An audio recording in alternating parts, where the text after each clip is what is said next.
এত সুন্দর একটা মেঘলা বিকেলে কার না ঘুরতে যেতে ভালো লাগে বলুন তো। আরও যদি এত সুন্দর পরিবেশ হয় এবং সবুজে ভরা হয় আর জায়গাটা হয় একদমই শান্ত।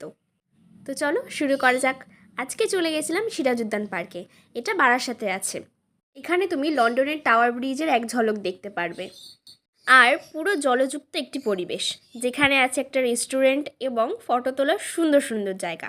আর সবথেকে বড় কথা হলো এখানে একটি টয় ট্রেনও আছে, যেটাতে করে তুমি পুরো পার্কটা ঘুরতে পারবে এবং পার পার্সনের জন্য 10 টাকা করে। এবং পার্কে ঢোকার এন্ট্রির টিকিটটা হচ্ছে 20 টাকা করে পার পার্সন।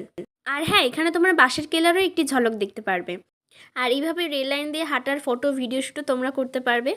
বলে রাখা ভালো, বেসিক্যালি পার্কটা কাপলসদের জন্যই, এবং যদি কেউ যেতে চাও পরিবারকে নিয়ে অবশ্যই তারা যাবে।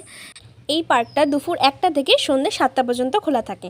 আর তোমরা যারা কাপলসরা আছো তারা নিজেদের পার্টনারকে নিয়ে এই পার্কটা অবশ্যই ঘুরে আসতে পারো।